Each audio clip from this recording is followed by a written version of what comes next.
line service here at Walt Disney World, Lightning Lane, is far from perfect. And I think that Disney is taking steps to correct that. But will it be enough? And will you guys like it? Hey everyone, welcome back to the channel and welcome to Monorail Red. Today we're making our way from Epcot to Magic Kingdom because look, here's the thing. If I can avoid parking at Magic Kingdom, I'm gonna. So yeah, it's a little bit more of a journey to get from Epcot to Magic Kingdom, but it's one I'm willing to take. Plus, look at this. Most magical ride at Walt Disney World, am I right? So like I said, today I want to talk about something that you may have heard about. It's a solution that Disney at least is testing out. They might be putting it in place. We'll just have to wait and see as a way to maybe fix the situation surrounding Lightning Lane. We'll talk a little bit more about why I think there is a situation with Lightning Lane to begin with here in a bit. Of course, we do need to transfer over to Magic Kingdom from the TTC. I was gonna take the monorail, but that line is just too long. We could take the resort monorail, but it's a nice day. So we're just gonna jump on the ferry boat. I feel like it's been so long since our last trip to Magic Kingdom, so I'm really looking forward to this. I know we were probably just here, but you know, seems like forever. All right, we're in. It's a pretty busy day today. It's just before 9 a.m., which means it's just about an hour since the park opened to day guests. So it's always good to expect crowds around this time frame. That's why I always say, if you're not arriving like super early, you're not really early, though today it's not a Mickey's Not So Scary Halloween party day, so more people are going to be here trying to maximize their time as opposed to visiting on a day when the park closes at 6. So just another tidbit to be aware of if you are planning on visiting Magic Kingdom during this time of year, or of course into the holidays, because they have the same situation going on with Mickey's Very Merry Christmas Party. But all right, let's make our way down Main Street, get this day started, and crack into this conversation about this new Lightning Lane option, new potential Lightning Lane option. So here's the situation as it stands here at Walt Disney World. Just like other theme parks and amusement parks around the country and around the world, Disney has a service, Walt Disney World has a service that guests can purchase in order to lessen their wait time in line. It's gone through a number of iterations over the years, but it's currently called Lightning Lane Multi-Pass and Single Pass. We've gone over this before, we've talked about how it works, but the long and short of it is that you can choose to purchase it per person per day, and it's a different price per park per day. Of course, with dynamic pricing, essentially supply and demand, having it more expensive during certain times of the year and more affordable during others, being more expensive during those peak times, less expensive when it's not as busy here. Now, if you're curious about the pricing for Lightning Lane Single Pass and Multi-Pass, you can check the pricing for any given day up to 7 days out in the My Disney Experience app. But using today as an example, just to give you an idea, here at Magic Kingdom, by the way, it's October 16th, so we're making our way into peak season, but we're not quite there yet. It is $29 per person per day for Multi-Pass. Now, this is not the cheapest that we've seen Multi-Pass or its previous iterations. It's certainly not going to be the most expensive either, especially as we get into that Christmas time frame. The price is, without a doubt, going to go up a bit. But this isn't really a conversation about pricing. By the way, yeah, we're gonna do Swiss Family Treehouse today. Why not? What we need to talk about is the process. So the thing about Lightning Lane is if you want to use it, you need to do a few things. It's not just as simple as some of the options that you'll find at other theme parks and amusement parks around the country. Now, I'm not going to go through all of the nuts and bolts of using Lightning Lane today or Lightning Lane Multi-Pass today, but the long and short of it is you need a smartphone, you need to make selections in advance, and then you need to wait for your arrival window before you can get in line, even if it is the shorter line, for that attraction. People aren't really a huge fan of this because it requires you to be on your phone. It requires a significant amount of planning, and it's just not as straightforward as some alternatives. For example, Express Pass at Universal. Now, I know that a lot of people are probably like, I'm not familiar with Universal, so how does that work? Well, the way it works over there is you pay a premium and then you get this little pass. And you don't have to schedule anything, you don't have to plan anything, you just show up to the attraction you want to ride, jump in line, you're good to go, which I have used over at Universal because I do have that with my annual pass after 4 p.m. And man, it is so different from any skip the line service here at Disney. And the reason it's so different is honestly just because it's so simple. You don't have to plan anything. You don't have to know any strategies or anything like that. You just show up, do your thing, ride what you want to ride, and then move on, which is just great because it's stress-free. But that's not the situation here at Disney. And most of you probably already know that. I mean, you've probably watched guides on how to use Lightning Lane. There's all these strategies involved. There's a lot to take into consideration if you're going to use Disney's Skip the Line service. Definitely much more than, again, elsewhere. And that lack of convenience, including all of the planning and strategies and the need to be on your phone, is one of the biggest complaints that guests have about Lightning Lane. On top of the fact that it's also not that effective at getting you on a number of rides with a really short wait time. Certainly not as effective as guests want it to be. So that's the problem with the current system. But what's the solution? Well, there are a few different schools of thought here. There are some who want to completely eliminate any skip the line service, which I totally understand, but it's not a really realistic ask, especially considering it's pretty standard for theme parks and amusement parks today in the US at very least. Others would like to see this service go from a paid service to a free service, being once again a perk for guests staying at Walt Disney World Resort hotels. This, by the way, for those of you who didn't experience the parks prior to 2020, was something called Fast Pass Plus. This predated Genie Plus, it predated Lightning Lane, and I think it's safe to say that it was probably about as effective, maybe a little bit more effective at getting you on attractions than Lightning Lane currently is. Lightning Lane is effectively the same service, just with a price tag. Thing is, when it's free, people aren't as critical of it as they are when it's not, which is totally fair. So I think that that's where that's coming from, for those of you who are like, why there's no way it would be free. I don't think it would ever be free again, certainly not for everybody, because again, it's just not standard business practice in this area. Though I do think that they could once again use it as a perk for guests staying at Walt Disney World Resort hotels, even if it was like deluxe resorts. But even so, none of those options solve the problem of convenience. You still have to be on your phone looking for the next available attraction. It certainly doesn't make it any more effective of a service, especially if it's completely free, because presumably more people will use it. And so again, the question is what to do to solve these major problems. And I have to be honest with you, I know the answer. I think you know the answer, but I think that it's not going to be a very popular one. Now, I think it's safe to say that there are two main things that need to be corrected. We already kind of touched on these. The first, it needs to be convenient. Mainly, we gotta get guests off their phones. No one wants to be sitting and looking at their phone all day when there's other stuff going on, when there's memories to be made with their families. But there's another thing that it has to be as well, and that is effective and or efficient. It needs to get more guests on more rides with less wait time.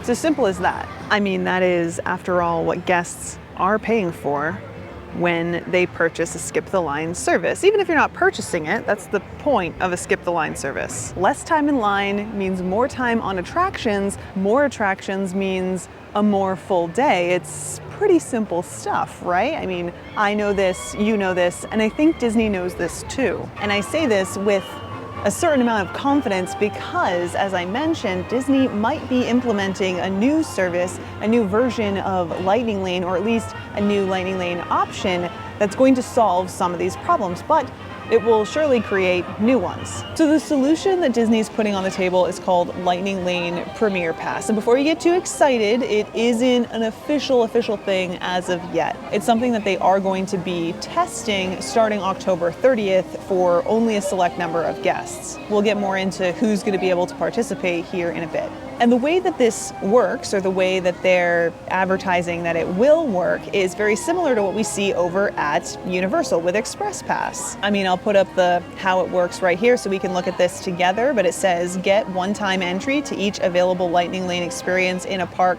for one day, including the most in-demand attractions. That leads me to believe that this is also going to include those single pass attractions that you have to pay separately for. Ride the attractions you want when you want. You don't need to choose specific arrival times. Fantastic. That means less time on your phone. And it also includes a photo perk, including digital downloads of select attraction photos on videos, plus unlock Disney Photo Pass lenses. Now, honestly, this sounds pretty great. I mean, no more sitting on your phone. All you have to do is buy this Lightning Lane Premier Pass and then go ride what you want to ride.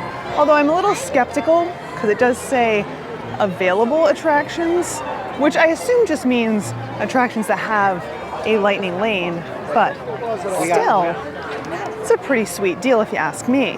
But what is it going to cost? That's the question that I'm seeing pop up all over social media. I'm sure you're thinking about it right now. Unfortunately, we have an answer because Disney has provided us with one. Now, according to the FAQ that Disney has on their Lightning Lane Premier Pass page, that's where we found all of the information that we're looking at and talking about here today, it says prices for Lightning Lane Premier Passes vary by date and theme park. This is pretty par for the course with Disney, not to mention pretty much everywhere that does this type of thing. At launch, prices will range from $129 to $449 per pass plus tax, with the highest price falling on a limited number of days over peak travel periods. They then go on to say that eligible guests will be able to view prices in the My Disney Experience app, which is currently the situation for Lightning Lane. It was the situation with Genie Plus. So that's where you're going to see pricing for all the Skip the Line services here at Walt Disney World, and this Lightning Lane Premier Pass is no exception. Now, this right here, the pricing for Lightning Lane Premier Pass, is where I know some of you have left the chat. I know some of you are like, holy Dole Whips, Kat. That is a lot of money to be paying for a Skip the Line service. And here's the thing, you're not wrong, but you're also not right, which is a unique position to be in, but still, it's the situation that you're in. Oh, here they come. Now, first things first, is $130 all the way up to $450 per person per park a lot of money? Yes, absolutely yes. That is a ton of cash, especially if you're traveling with a family. There's no way around that. So don't get me wrong there. I don't want to give anyone the impression that I'm suggesting that this is affordable, because it's not. But it's not expensive by comparison. And look, I know that this is an opinion, this is a fact even, that's not gonna make me any friends, but still, facts are facts, and sometimes they're hard to hear, you know? But Disney's Skip the Line service, even at its most expensive, like $40 per person per day, is so far below the average price for this type of service that it's honestly a wonder that they didn't price it higher sooner. Now, I know you're not gonna believe me here, so let's take a look at some numbers together at what it costs to do a Skip the Line service elsewhere, you know, outside of Walt Disney World. Certainly a lot more than whatever Disney might be charging, even more than it would be if you put multi-pass and single pass together. Now, knowing what it costs elsewhere isn't going to help your pocketbook, right? Like, we need to acknowledge that. I mean, expensive for you and your family is still going to be expensive for you and your family regardless where it stands when it's compared to other similar products, right? But I do still think, oh, there goes Tron. I do still think that it's worth making that comparison though. It's important to recognize that, you know, a price might not necessarily be as crazy. Wow, look at how cracked this wall is. That's wild. It looks like they've made some repairs. That's why it looks the way it does, but wow, looking kind of rough over there. Making our way into Tomorrowland. Like, no, that's not a theming element, because I don't remember that there before. Huh, looking a little rough. Anyway, that comparison is still important because we need to understand what the pricing means, or what it means when we say that something is expensive. Otherwise, it just starts losing its meaning altogether. You know, if we just say everything's expensive, then people have no point of reference and we can't get people the information that they need. I mean, again, yeah, it's in the eye of the beholder, but the claim that something is expensive has more meaning when we have that comparison. But all right, let's take a quick break from that conversation, head into Star Traders. I feel like it's been so long since we've gone shopping here. Like I said earlier, I feel like it's been forever since we've been here at Magic Kingdom. So let's duck in, see if we can find anything new. Also, holidays are right around the corner. Might have to do some shopping. Just have to see what we can find. Of course, we have some Halloween stuff. Some of it's already on sale too. I know, Halloween hasn't even arrived yet and things are already on sale, which is a good thing. You know, it's a good thing. Lots of Stitch stuff over here. Got some more Halloween stuff over here as well. Do you guys buy these things? Like these little candy treat things. We have some with candy corn. This has some gummy candy corn. I want to know if you actually spring for this stuff. I don't know how much this is. I think it's like 10 bucks. Also, while you're at it, what candy do you see when you're wandering around Disney that you tell your kids no? You tell them no, there's no possible way. Or maybe it's not your kids, maybe it's your husband, maybe it's your wife, your significant other. I want to hear a list of all the things you're like, no possible way we're wasting our money on that, down in the comment section. Check this out. I don't know if we've seen this already, and I have no idea if this is new, but it's new to me. We've got Tarzan sliding on a vine. It's kind of hard to move him. Swinging on a vine right there. This one is, oh, look at that. It even holds the ears. Can't find the tag. $89. I wish it had a pouch in the front though. I prefer the ones with a pouch in the front like this. All right, I think that's all the shopping we're gonna do for today, at least here in Tomorrowland. Let's make our way around. I was thinking maybe we could go on the People Mover, but it is a little crowded here today, and it looks like we have quite the line. So let's take a look at the wait times real quick. Do you want to look at them with me? So currently the Walt Disney World Railroad is down, and so is Jungle Cruise. Look at some of these other wait times. Tron Light Cycle Run is at 105 minutes. We got 75 for Space and 7 Dwarves. And Haunted Mansion, holy smokes, it is a busy day here today. Pirates is at 60, Peter Pan is at 60, 60 for Cinderella and the other princesses as well. We also have 60 to meet Ariel, 50 for Dumbo. Holy smokes. Like I said, it's busy here today, and it looks it. Can't say I'm surprised though. Again, it's not a party day today, and it's nice out. I mean, kind of cloudy, a little bit overcast, but cool. I mean, you can see I'm wearing flannel. It's the perfect day to be here, and everyone knows it. Also, while I'm thinking about it, we just looked at the wait time for Tron Light Cycle Run, which fairly recently went away from their virtual queue. And my suggestion, my prediction, if you will, was that it was going to be a wait time similar to what we see with Flight of Passage over at Animal Kingdom. A lot of people pushed back on that, saying that they thought it would be much less than that, but as it turns out, I was right, because we see very similar wait times here at Tron Light Cycle Run to what we see over at Flight of Passage, despite the fact that it's a much different type of attraction.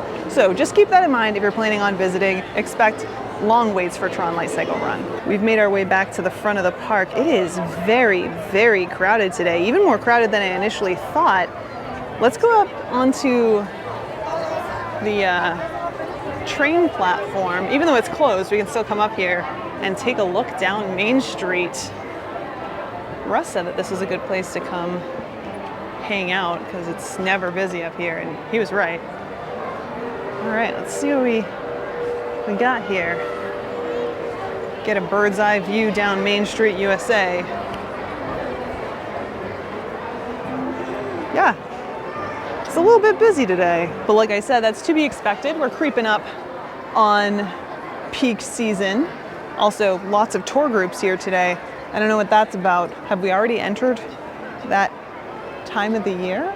These aren't like your standard ones though. They have like different little number placard things. Anyway, let's wrap up this conversation about Lightning Lane Premier Pass. I want to share some of my thoughts with you, but first, let's talk about who's going to be eligible to do this, especially right there at the beginning. Again, this is going to start testing on October 30th, and it's not going to be available to everyone. It's only going to be available to guests staying at deluxe Disney resorts and deluxe villa resorts, as well as other participating resorts. And that list includes Animal Kingdom Lodge, Beach Club, Boardwalk, Contemporary, Grand Floridian, Polynesia and Wilderness Lodge, Yacht Club, Bay Lake Tower, Boulder Ridge, the cabins at Disney's Fort Wilderness Resort. By the way, for that one, it's only going to be available for those who are staying in Disney Vacation Club cabins. Currently, not all of them have been transitioned over, so if you're staying at a cabin, but it's not a DVC cabin, it's still one of the old cabins, this is not for you, sorry. The list goes on with Copper Creek, Animal Kingdom Villas, Jumbo House and Kidani,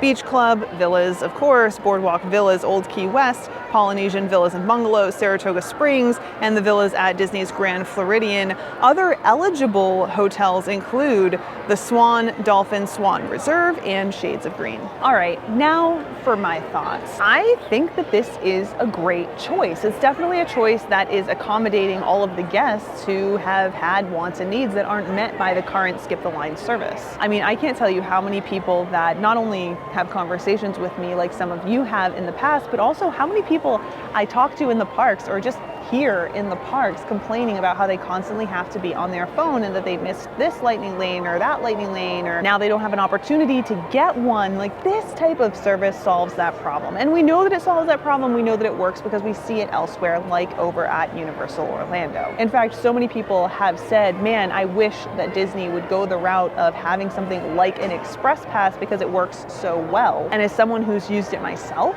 I agree. And I know that this is so hard to wrap your head around if you haven't used Express Pass before or another Skip the Line service like it. But all of the things that you hate, all of the on your phone constantly trying to see if you can get another attraction during a time that works for you and your family, that doesn't exist over there. And it's very possible that it won't exist here in the future either if Disney sticks with a format like what is being presented with Lightning Lane Premier Pass. Now, as for the price, I totally hear where each and every one of you who are grumbling about the price point is coming from. It's expensive. Disney is expensive. Travel is expensive. And premium products are going to be expensive too. Skip the Line services are no exception to this. It is going to cost you to have a Skip the Line service that not only works well, but gives you the convenience that you're looking for. And that excess cost is absolutely going to be too much for some families. But the good news is that you don't need to pay that extra cost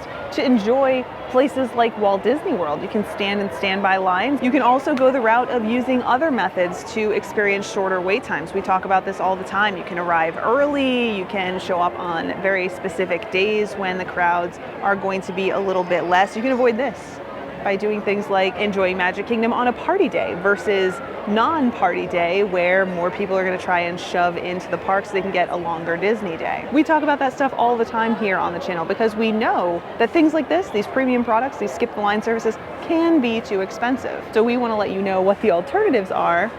Sorry, my hair is all over the place, a little bit windy today, so that you can cut costs wherever it is that you can. But here's the thing, by the way, Monorail Peach up there. We also want whatever it is that you're paying for to be worth the price that you're paying. And at least currently with the current system, it's not. And that's one of the reasons that we really don't dig our heels into Lightning Lane or even before it Genie Plus. We don't really care for the Skip the Line services here at Walt Disney World because there are so many other ways that you can have less wait times without paying the price. I mean, sure, it can be worth it for the right family. That's true for so many things. But do you really want to be on your phone the whole time? Or like when we did Lightning Lane here at Magic Kingdom, do you want to run into a position where the system just doesn't work in the way that you thought it did, or there was an error, whether it was a user error or otherwise, and you didn't get the attraction that you wanted. Now you have to wait longer to get on an attraction. Like, that's a lot. That's a lot, even if the price point is an accessible one or a reasonable one. Personally, I'm a fan of paying more to get more. You know, I don't have a problem with paying $130, even $450 per person per day. I know that's outrageous, but still, if it's gonna mean that I can knock out every attraction here at Magic Kingdom or any of the theme parks in one day with almost no wait.